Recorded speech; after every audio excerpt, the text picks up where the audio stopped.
An open letter to open-minded progressives. Chapter 6, The Lost Theory of Government. Mencius Moldbug, May 22, 2008. The best way to understand government is to assume everything you know about it is nonsense. Or so at least I claimed in Chapter 5. Let's demonstrate it by solving the problem from scratch. Growing up in the modern Western world, you learn that in all pre-modern, non-Western societies, everyone, even the smartest and most knowledgeable, put their faith in theories of government now known to be nonsensical. The divine right of kings. The apostolic succession of the Pope. The Marxist evolution of history. Etc. Why did such nonsense prosper? It outcompeted its non-nonsensical competitors. When can nonsense outcompete truth? When political power is on its side. Call it power distortion. And why, dear open-minded progressive, do you think your theory of government, which you did not invent yourself but received in the usual way, is anything but yet another artifact of power distortion, adapted to retain your rulers in their comfortable seats? Probably because there is a categorical difference between modern liberal democracy and the assorted monarchies, empires, dictatorships, theocracies, etc., which practice the black art of official mind control. The priests of Amun tolerated no dissent. They flayed the heretic, the backtalker, the smartmouth, and stretched his still-living flesh to crack and writhe in the hot African wind, till the hyena or the crocodile came along to finish him. But now they are all pushing up the asphodels, and Google hasn't even thought about deleting my blog. You think of freedom of thought as a universal antibiotic, a sure cure for power distortion. It certainly allows me to post my seditious blasphemies, for now. But as a progressive, your beliefs are the beliefs of the great, the good and the fashionable. And as we've seen over the past few chapters, power can corrupt the mind in two ways, by coercion, or by seduction. The Whig, the liberal, the radical, the dissenter, the progressive, protests the former with great umbrage, especially when his ox is being gored. Over the past 4 centuries, he has ridden the ladder to power. He is Boromir. He has worn the ring and worked it. And it, of course, has worked him. Today's late Whiggery, grey and huge and soft, lounges louche on its throne, fastened tight to the great plinth of public opinion that it hacked from the rock of history with its own forked and twisted tongue. The mass mind, educated to perfection, is sure. It has 2 alternatives, the Boromir thing or Hitler. And who wants Hitler? Resistance is more than useless. It is ridiculous. The Whig cackles, and knocks back another magnum of mums. And a few small rats wear out our incisors on the stone. In this chapter we'll learn the real principles of government, which have spent the last 4 centuries sunk under a Serbonian bog of meretricious liberalism. The funk of 40,000 years, we'll have to wait until chapter 7 to see what government is today. The two, of course, have nothing to do with each other. Nor is this likely to change soon. Nor can you do anything about it. So why bother? Why think about government? The only defense I can offer is Václav Havel's idea of living in truth. As a fellow cog in the global public supermind, you are bombarded constantly and from every direction with the progressive theory of government, with which all humans who are not ignorant, evil or both must agree by definition, and which makes about as much sense as the Holy Trinity. If you are ready to be the nail that sticks up and is hammered down, you can be a conservative, which ties up a few of the loose ends and unties others. It also makes you a social pariah, unless most of your neighbors are named Earl. This shit is stressful. Most of us already have stressful lives. Do we need it? We don't. The nice thing about understanding government is that it gives you an off button for the endless political yammering. While it may replace this with a bit of despair as regards the future is a long way off. And not entirely without hope, but that's another post. In any case, government. First, let's establish what a government is. A government is a sovereign corporation. It is sovereign because its control over its territory is not subject to any higher authority. It is a corporation because it has a single institutional identity. All governments in history fit this definition, unless their sovereignty is compromised by some stronger power. In this case, that power is the true sovereign, and your analysis should be aimed at it. Second, what makes a government good or bad? The easiest way to think about this problem is to think subjectively. Assuming you have no power over the government's decisions, under what kind of government would you prefer to live? Given 2 governments A and B, what would make you move or want to move from A to B, or vice versa? The key is that we are evaluating a government based on what it does, not what it is. As Deng Xiaoping, probably the greatest statesman of the 20th century, put it, who cares if the cat is black or white, so long as it catches mice? The subjective approach asks whether the government catches mice. It does not ask who the government's personnel are, or how they are selected, or how they are managed. Perhaps they are all Dinka warriors from the middle of nowhere, Sudan, chosen for their impassive visages as they execute the brutal Dinka ritual of auto-hemicastration with no implement but their own fire-hardened fingernails. If they govern well, so much the better. Your subjective desires for government may be different from mine. They probably are. In a world of good governments, subjective preferences would reduce to the trivial and cosmetic. If I am in the market for fast food, I see a Burger King next to a McDonald's, I will go with the King. Why? Does it matter? Fast food is a fine metaphor for government. You'd think managing a sovereign corporation is probably more complicated and difficult than operating a fast food chain. Heck, operating a non-sovereign US state is probably harder than flipping burgers. And if B is harder than A, you'd think anyone who can pull off B would ace A. But if I saw a McDonald's next to a commie, Mickey would be my man. Of course there is no commie. We do not live in a world where the state of California sees fit to operate restaurants, fast or otherwise. There is no state burger. Even as an open-minded progressive, however, I'm afraid you will have to concede that if there was a commie, it would either be either horrible or horribly overpriced, and probably both. Why? It will become obvious if it isn't already. But what it tells us, if this isn't already obvious, is that we don't live in a world of good government. California is better governed than 9/10 of the Earth's surface. And there is no way its government could flip a decent burger. As Mark Twain put it. Omar Khayyam, the poet-prophet of Persia, writing more than 800 years ago, has said, "In the four parts of the earth are many that are able to write learned books, many that are able to lead armies, and many also that are able to govern kingdoms and empires, but few there be that can keep a hotel." Twain's does not strike me as authentic, but I quail at the notion of Calstay. In any case, not only do we not live in a world of good government, we live in a world of disastrously bad government.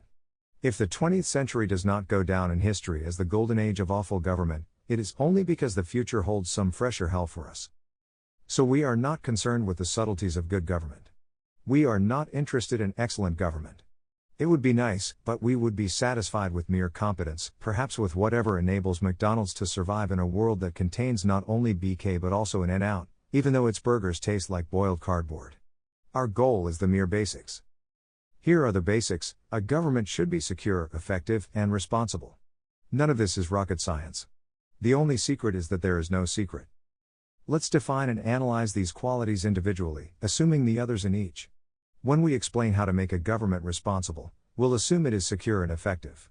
When we explain how to make it secure, we'll assume it is effective and responsible, etc. Let's start with effectiveness. Effectiveness is the ability to accomplish what you're trying to do. Under what design is a government most effective? We can think of effectiveness as a measure of good management. A well-managed enterprise hires the right people, spends the right amount of money on them, and makes sure they do the right things. How do we achieve effective management? We know one simple way: find the right person, and put him or her in charge. This single, frail being, our administrator, holds final decision-making authority, the Roman Imperium over budget, policy, and personnel. In the military world, this is called unity of command. In the non-sovereign, corporate world, and in the non-profit world that opposes it, this individual is the CEO. Even that most anarchic of human endeavors, the open source project, tends to follow the administrator design. Why does individual administration work? When said individual is a douche, it doesn't. There is no reliable formula for good management. But there are many reliable formulas for bad management. A better question is, why does management by committee not work? Divided control of any human enterprise tends to fail because of a phenomenon generally known, around the office, as politics. Politics always emerges when management breaks down. An individual manager, with undivided control of some enterprise, can only succeed by making the enterprise succeed. Replace one manager with two, the unorthodox administrative design known as two in a box, a disaster I personally have experienced, and either has a new way to succeed, making the other fail. The more cooks, the worse the broth. In every human endeavor outside government itself, undivided administration is well known to produce optimal results.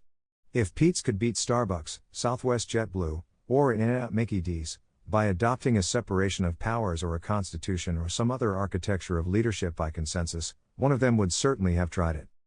Contemplate, dear friends, the great heap of Rococo procedural ornamentations that have replaced the simple principle of personal decision in the modern Western government. Montesquieuian separation of powers is the least of it. Outside the military, in which the principle of command still functions to some extent, it is simply impossible to find anyone with unified responsibility for getting anything done. And even military officers, while they have some vestiges of imperium rapidly being sucked away by the judicial system, seldom control anything like their own budgets, and have zero power over personnel. So, the modern aversion to individual management cannot be motivated by effectiveness. Undivided administration is more effective, period. We can only explain the penchant for collective decision-making as a function of responsibility or security. It is hard to see how it has anything to do with security. It must be a matter of responsibility. But, in a system where no individual can be connected reliably with any success or failure, where is the responsibility? As none other than Woodrow Wilson put it, in 1885. It is quite safe to say that were it possible to call together again the members of that wonderful convention, of 1787, to view the work of their hands in the light of the century that has tested it, they would be the first to admit that the only fruit of dividing power had been to make it irresponsible. Wilson himself, of course, had a great deal of undivided power. Nor did he use it responsibly. When we think of sovereign executives, we tend to think of bad examples. We think of Hitler, not of Frederick the Great. We don't think of Sultan Qaboos or Lee Kuan Yew or Hans Adam II. If you think this is a coincidence, think again. But perhaps a thought experiment will help. Washington, especially since it governs not only the United States but also most of the world, is just too huge to serve as a good thought experiment for government. It's easier and more fun to think in terms of California, if California could somehow be a sovereign state. Assuming security and responsibility, how could we produce effective government in California? The answer: find the world's best CEO, and give him undivided control over budget, policy and personnel. I don't think there is any debate about it. The world's best CEO is Steve Jobs. 1. Which would you rather live in, California as it is today, or Applefornia? Which would you rather carry, the iPhone, or the Calphone? I rest my case. So let's segue into responsibility. Assuming a government is responsible and secure, we know how to make it effective: hire Steve. But how do we make it responsible? Steve, after all, is a turbulent fellow. He is moody at best. He could easily go around the bend. And he is already a notorious megalomaniac, a tendency that total imperium over the Golden State, including its new military forces, whose heads are shaved, whose garb is white linen, and whose skill in synchronized martial arts demonstrations is unmatched even on the Korean peninsula, can hardly ameliorate. A responsible, effective government has three basic parts. 1 is the front end, all the people who report to Steve. 2 is the middle, Steve himself. 3 is the back end, the people Steve is responsible to. Apple itself, like all public corporations in the modern system, has a two-level back end, a board of directors, elected, in theory, by a body of shareholders. There is no reason to copy the details of this system. Corporate governance in the US today is nothing to write home about. It is the principles that matter. Call the back end the controllers. The controllers have one job: deciding whether or not Steve is managing responsibly. If not, they need to fire Steve and hire a new Steve. Mark Andreessen, perhaps. This design requires a substantial number of reasonably cogent controllers, whose collective opinion is likely to be trustworthy, and who share a single concept of responsibility. What happens if the controllers disagree on what responsible government means? We are back to politics. Factions and interest groups form. Each has a different idea of how Steve should run California. A coalition of a majority can organize and threaten him: do this, do that, or it's out with Steve and in with Mark. Lawgrolling allows the coalition to micromanage, more funding for the threatened Mojave alligator mouse. And so on. That classic failure mode, parliamentary government, reappears. Call a controller model with a single shared concept of responsibility coherent. How, with an impossibly fuzzy word like responsibility, can we round up a large number of intelligent individuals who share a common definition? The task seems impossible. And our whole design relies on this coherent backend. Actually, there's one way to do it. We can define responsibility in financial terms. If we think of California as a profitable corporation, a capital asset whose purpose is to maximize its production of cash, we have a definition of responsibility which is not only precise and unambiguous, but indeed quantitative. Moreover, this definition solves a second problem: how do we select the controllers? If our controllers are the parties to whom the profits are actually paid, and their voting power is proportional to the fractions they receive, they have not only a shared definition of responsibility, but an incentive to apply that definition in practice. We have, of course, reinvented the joint stock company. There is no need to argue over whether this design works. It does. The relevant question is, in the context of government, does this financial definition of responsibility actually match the goal we started out with? In other words, will an effectively managed government, remember, we are assuming security and effectiveness, which is responsible only in the sense that it tries to maximize its profits in the infinite term, actually provide the good customer service that is our goal? Will it catch mice for us? Or will it flay us, and hang us out to dry, etc.? As a progressive, you consider undivided government, dictatorship, the root of all evil. It is impossible to enumerate the full list of reasons behind this belief. It's like asking you why you prefer a romantic candlelight dinner for two at a simple, yet elegant, French restaurant, to being dragged alive behind an 18-wheeler at highway speed until there is nothing on the rope but a flap of bloody skin. When we add the abominable and astonishing suggestion that said government should actually turn a profit, we reach maximum horror. But if we are not willing to question even our deepest beliefs, our minds are hardly open. First, it helps to remember that profitability is hardly antithetical to good customer service. Again, try the restaurant analogy. If all restaurants were nonprofits, do you think we would have better food, or worse? How does a nonprofit restaurant differ from Commie, which has no institutional incentive to keep its diners coming back? Perhaps if the restaurant is a small cooperative run by people who really love food, it will continue to shine. California is not a small anything, and my own interactions with its employees have revealed no such passion. Second, I suspect that your deepest fear about undivided government is that it will in some way prove sadistic. It will torment and abuse its residents for no reason at all. Perhaps, for example, Steve will decide to massacre the Jews. Why not? It's been done before. Think about this for a minute. Steve is responsible to his controllers, who evaluate his performance based on his stewardship of one asset, California. The value of California is the sum of the value of its shares. If one goes up or down, so does the other. Which is worth more? California, or California infested by Jew-eating crocodiles? Which can be made to produce more revenue? The former, clearly. Jews pay taxes. Crocodile dung doesn't.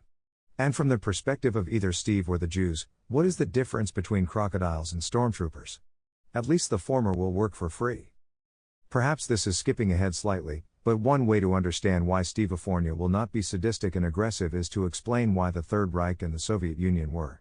Sadism was not profitable for Hitler or Stalin, not that they cared all that much. But they cared a little. Money meant power, and Hitler and Stalin certainly cared for power.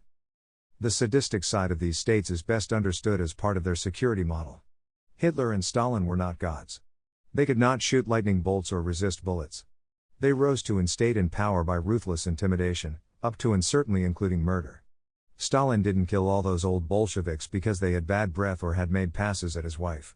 In the 20th century's totalitarian states, murder, foreign and domestic, was an essential strut in the leader's security design. We will not be reproducing this element. But I digress.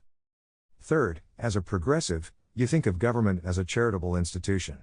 You think of its purpose as doing good works. And indeed, today's governments do many good works. They also do many things that are not good works but purport to be, but that is beside the point. Let's assume that all its good works are good indeed. Clearly, good works are not compatible with turning a profit. It is easy to see how California improves its bottom line by refraining from the massacre of Jews. It is hard to see how it improves its bottom line by feeding the poor, healing the lame, and teaching the blind to see. And indeed, it doesn't. So we can separate California's expenses into two classes: those essential or profitable for California as a business, and those that are unnecessary and wasteful, such as feeding the poor, etc., etc. Let them starve. Who likes poor people anyway? And as for the blind, bumping into lampposts will help them build character. Everyone needs character.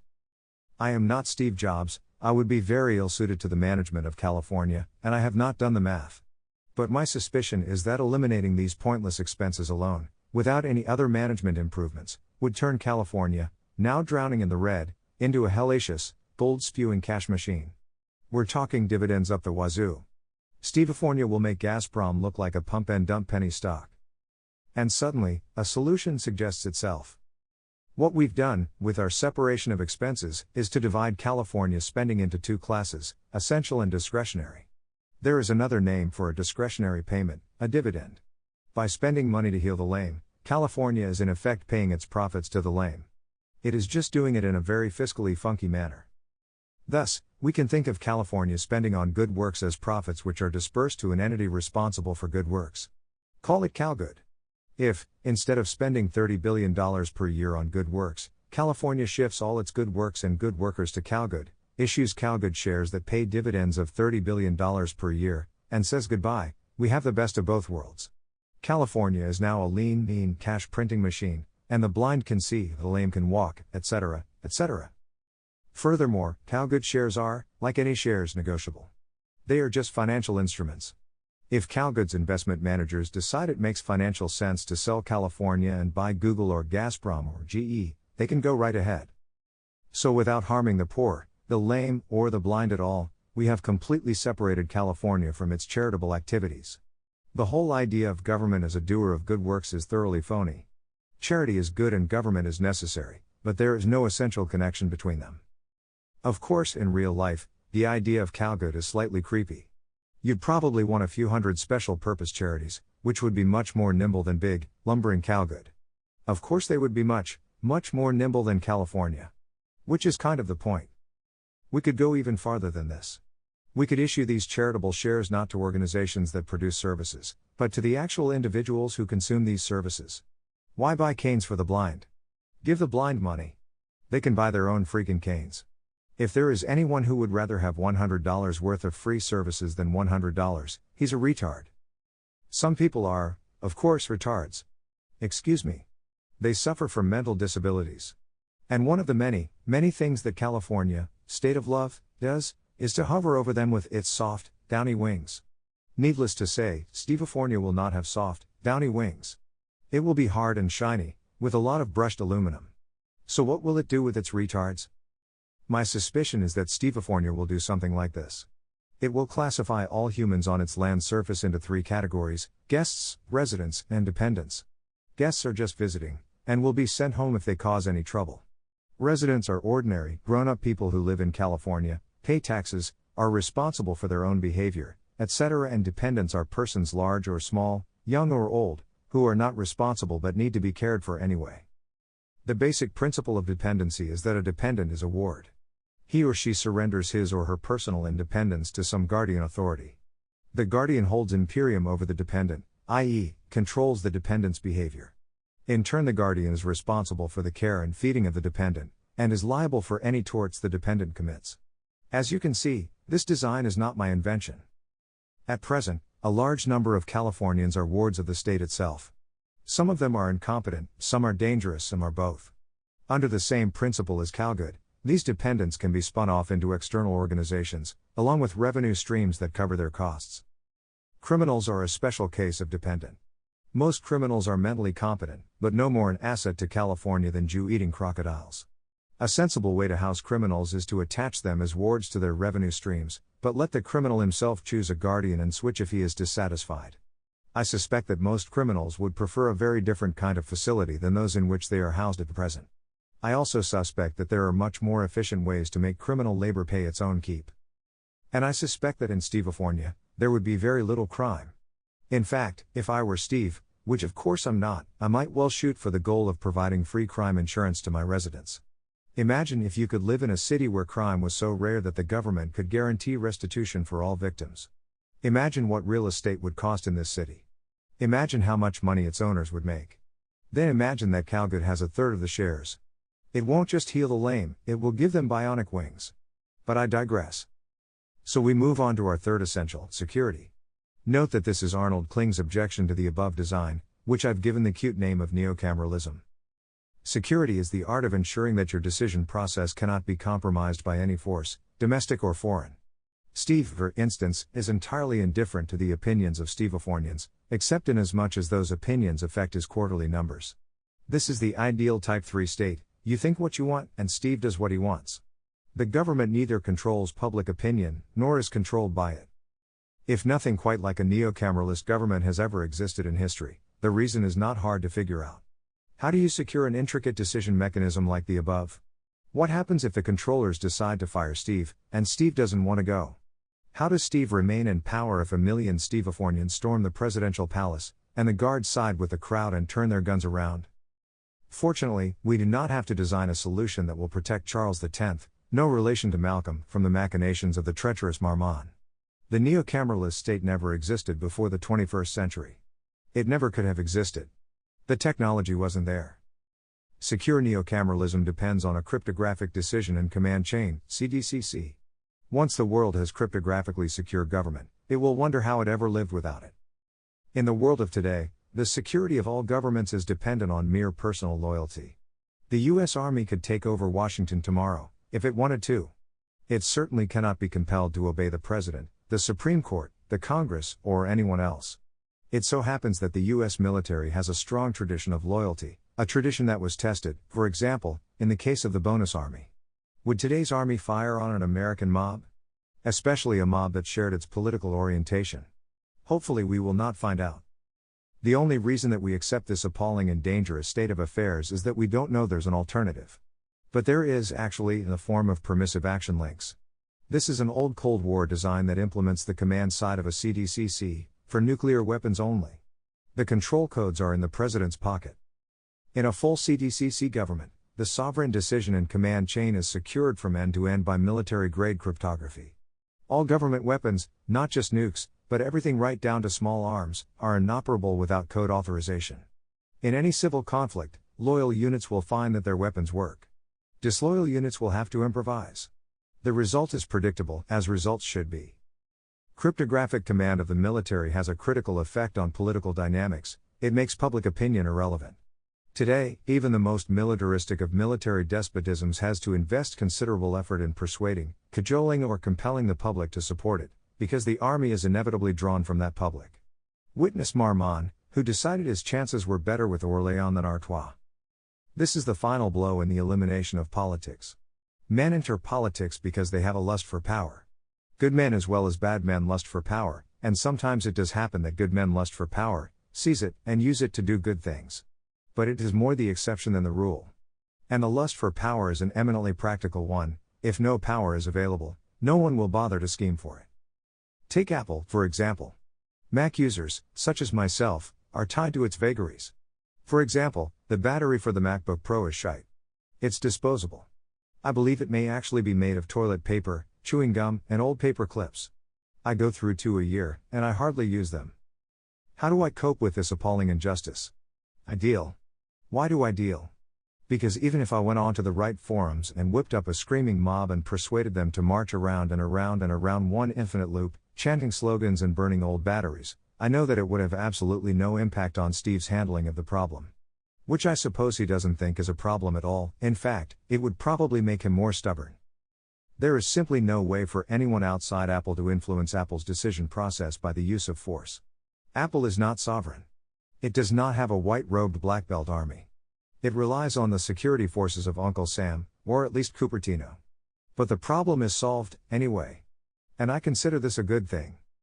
Cryptography applies to the back end as well, the decision side.